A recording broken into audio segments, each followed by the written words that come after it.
부정적인 자기 개념이 생기는 게 그대로 대인관계 어려움으로 이어져요. 괴롭힘이나 따돌림의 대상이 되기가 쉽고 진짜 장기적인 관점에서 그 한 사람의 삶을 많이 황폐하게 만드는 것 같습니다. 그게 정서적인 학대의 가장 큰 문제점이죠.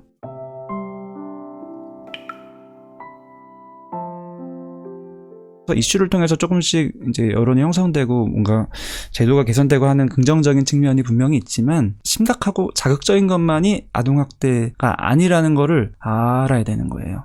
많은 분들이 이번 이슈를 보면서 포커스가 또 엉뚱하게도 입양 가족으로 치우치는 경우들도 있는 것 같은데 전혀 그렇지가 않다라는 얘기를 우선 드리고 싶습니다. 계무, 계부는 양부 이런 건 아주 극소수고요. 친부모가 대다수예요. 그 다음에 항상 이제 아동학대 신고가 늘었거든요. 매년. 엄청나게 이제 늘어났는데 2020년도에는 그렇지가 않았던 거예요. 오히려 줄었던 거예요. 상반기에. 그 전년도에 비해서 500여 건 이상 줄었다. 왜 그랬을까? 항상 늘다가 왜 줄었을까? 1월, 2월, 3월. 이때부터 어린이집 학교를 이제 안 갔거든요. 처음으로 안 가기 시작한 그때인데 원래는 이 신고가 학교에서 선생님들이 하는 경우들도 많아요. 왜냐면은 원칙들이 있거든요. 뭐 이틀 이상 무단으로 결석했을 때는 집에 연락해보고 이런 것들이 있어서 거기서 이제 관심을 갖게 돼서 발견되는 경우들이 있는데 이게 코로나 시대가 되니까 학교를 안 오니까 그게 기회가 사라지는 거예요. 기관에서 발견될. 실제로 이게 느낌이 아니라 이번에 이제 코로나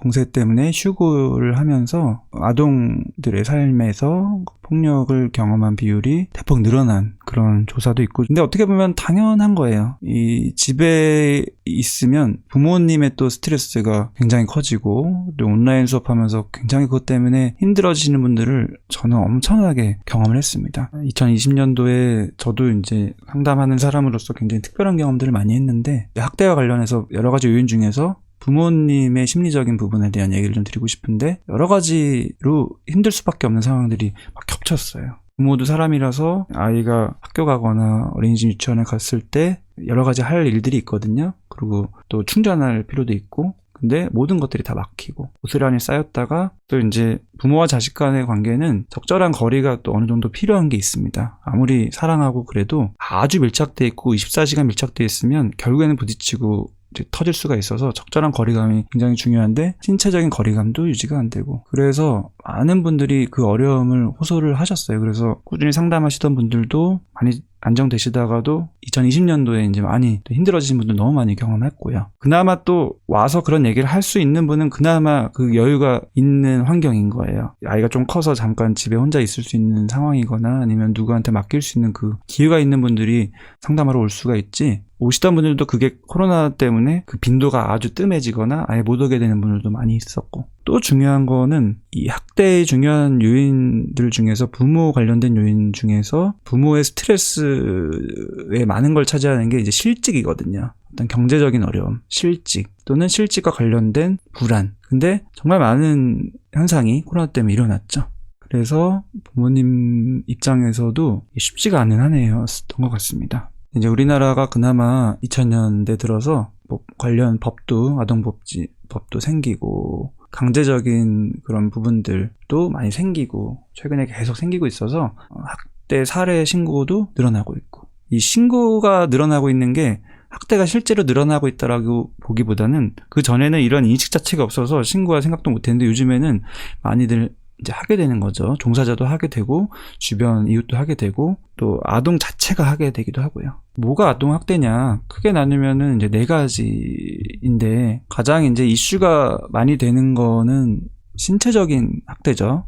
정의 자체는 아동의 신체에 손상을 주는 학대 행위. 요즘 이슈가 된 것도 많은 부분이 이제 신체 학대의 그 증거들, 의학적인 증거들, 폭력에 의한 멍이나 영상 촬영에서 엑스레이나 이런 데 이제 나오는 거, 또 장기 파열, 골절, 기능의 손상, 또 이제 어떤 열이나 약물이나 뭐 이런 걸로 발생된 손상 같은 것도 다 포함이 되고 신체 학대라는 게 한 가지가 있고 그다음에 성학대. 정의 자체는 아동한테 성적 수치심을 주는 그런 뭐 성희롱이나 성폭력 등의 학대 행위라고 이제 규정이 되어 있고 그다음에 정서적인 학대. 저는 이제 이 부분을 좀 제일 많이 강조를 하고 싶어요. 왜냐하면 이 정서적인 학대가 학대에 해당되는 것 자체에 대한 인식이 없는 분들이 많아서. 정의는 아동의 정신건강 및 발달에 해를 끼치는 정서적인 학대 행위다. 구체적으로는 아동한테 가해지는 신체적인 구속, 그다음에 억제나 감금, 언어적인 또는 정서적인 위협, 기타 이제 가학적인 행위. 그다음에 또 중요한 거는 아동의 인격이나 존재나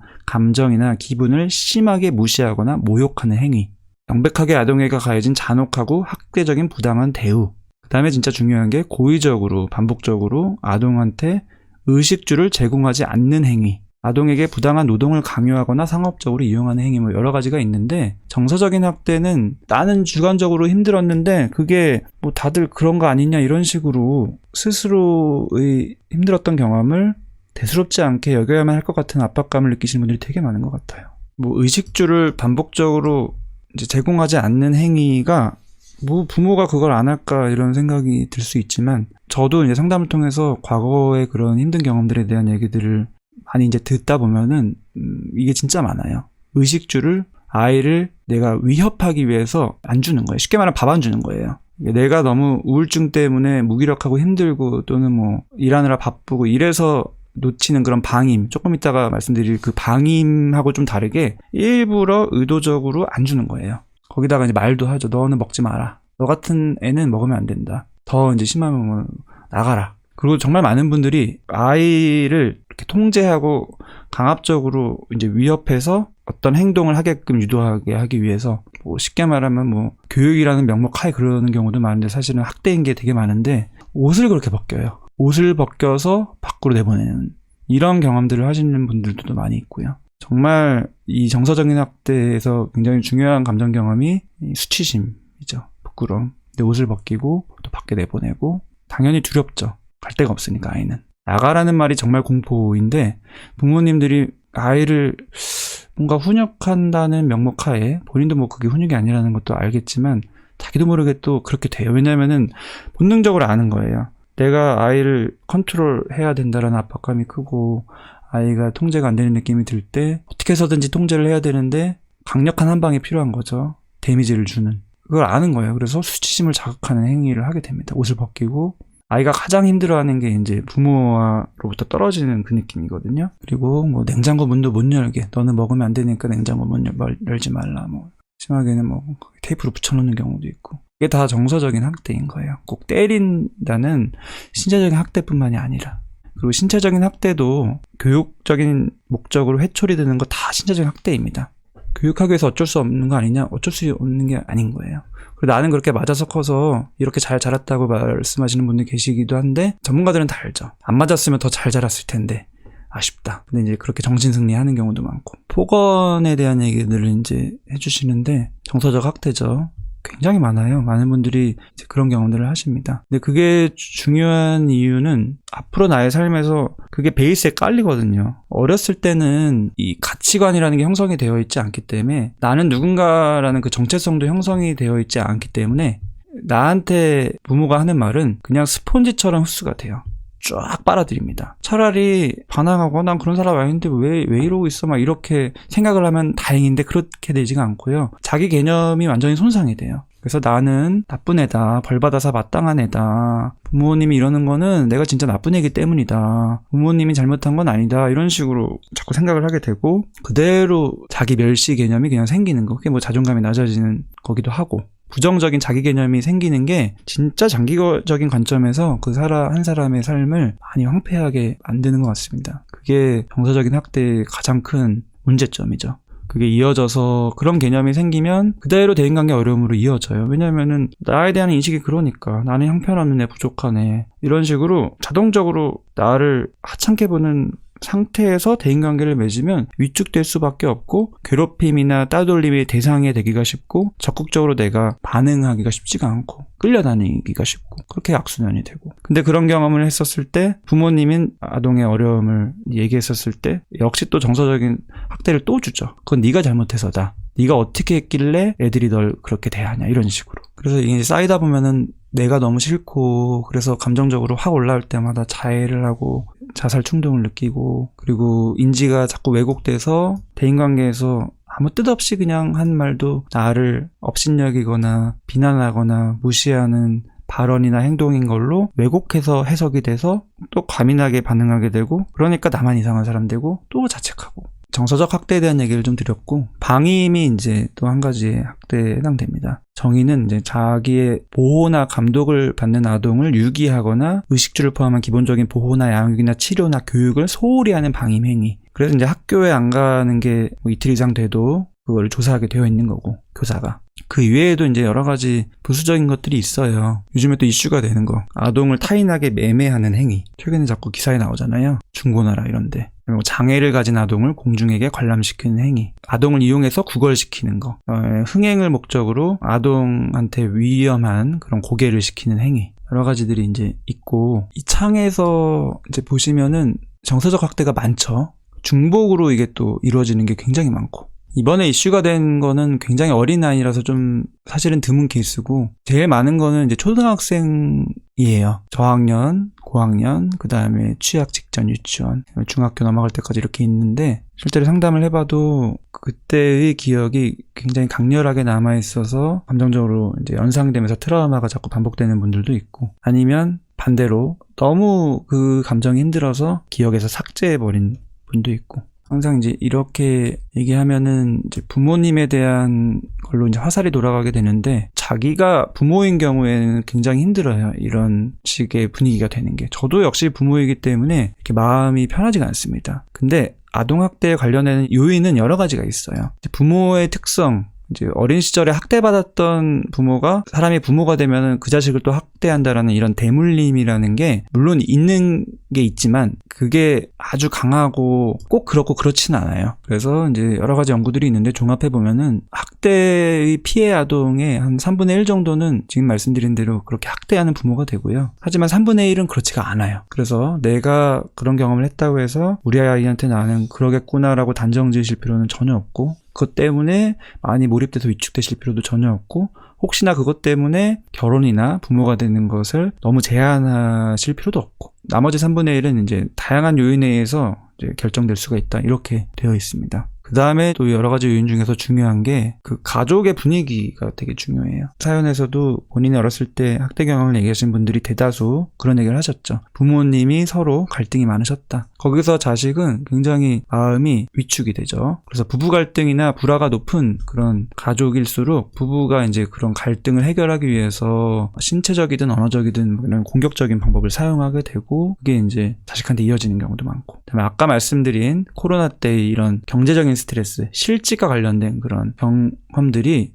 굉장히 중요한 사회문화적인 요인으로 되어 있습니다. 학대와 관련해서. 그 다음에 또 중요한 게 사회적인 인식인데, 육아서나 이런 교육들이 많아지면서 우리는 또 이제 예전보다는 나아지고 있지만 아직도 무의식적으로 그런 느낌을 가지고 계신 분들이 많아요. 쉽게 말하면 이제 아이는 부모의 소유물이다, 뭐 이런 느낌이죠. 전혀 아닌데, 아이도 인격체고 내가 아무리 부모여도 아이는 존중받아야 되고, 이런 인식이 생기고 있는데 과도기인 것 같습니다. 그리고 또 이제 저도 정신과 의사가 되고 나서 이런 부분들, 특히 이제 아이들을 보면서 많이 알게 된, 실제로 경험하기도 하고 또 책에 나온 내용이 이해가 되기도 하고, 전에 레지던트 때 교수님이 말씀하셨던 게 이해가 되기도 하는 측면이 있는 게 뭐냐면은, 부모가 아이를 모질게 대하는 게 100% 부모의 탓은 또 아닌 경우들도 많아요. 이게 누구를 탓하고자 하는 그런 뉘앙스가 아니라 요인으로서 포션이 있는데, 아이가 타고난 기질도 또 한 가지의 포션이 되기도 합니다. 섬세한, 감정적으로 많이 느끼는 분들이 어렸을 때부터 감각적으로 섬세하기 때문에 많이 까다로운 경우들이 많이 있어요.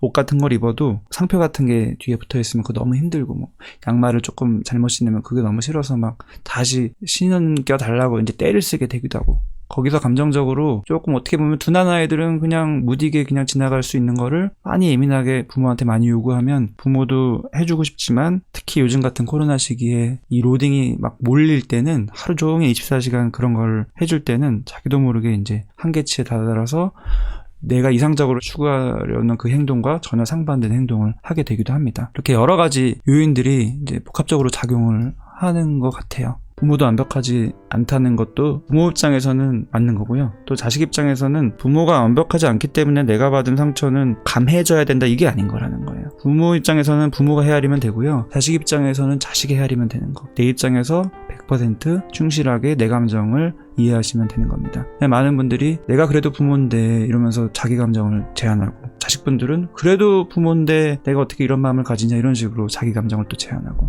근데 그렇게 제한한다고 해서 감정이 해결되는 게 아니기 때문에 이런 것들을 총체적으로 이해를 한 가운데 또 본인 감정은 100% 진솔하게 느끼시고 수용하시는 작업을 꾸준히 하는 거. 그거 하는 게 이제 상담이고, 본인 스스로도 감정일기나 아니면 내가 진솔하게 소통할 수 있는 사람한테 정기적으로 이런 얘기를 하는 것 자체가 굉장히 나한테 힘을 주고 상처가 회복될 수 있는 기회고, 또 이 기회를 통해서 말씀드리고 싶은 거는 부부관계가 굉장히 상처가 되는 경우도 많지만 부부관계를 통해서 내가 부모로부터 받았던 상처가 회복되는, 부부관계를 통해서 부모와의 관계에서 못 경험한 거를 경험하면서 많이 회복되고 안정화가 되고, 그래서 자식한테도 좋은 부모가 되게 되는 이런 경우들도 많이 있습니다. 그래서 과거에 너무 얽매일 필요도 없고 또 과거를 너무 무시할 필요도 없고, 여러 가지를 통합적으로 머리로 생각할 수 있어야 될 것 같고요. 가슴으로는 100% 내 입장에서 충실하게 자연스럽게 느끼셔도 되고, 너무 힘들다는 거는 그건 느끼지 말아야 될 게 아니라 천천히 느끼면 되는 거예요. 수유 조절이 필요한 거고. 요즘 이슈가 됐기 때문에 이 기회에 많은 분들이 슬픔을 느끼고 또 분노를 느껴서 여러 가지 행동들을 하시는데, 물론 다 좋지만 어떻게 보면 더 근본적으로 알아야 될 것, 이 기회를 통해서 제대로 알아야 될 것들에 관심을 가지시자는 취지에서 정신과 의사 입장에서 경험들을 말씀을 드렸습니다. 뒤로 잠깐 내려가서 좋아요 한 번만 눌러주시면 저한테 도움이 많이 되고요. 다른 분들도 많이 시청을 할 수가 있는 기회가 됩니다.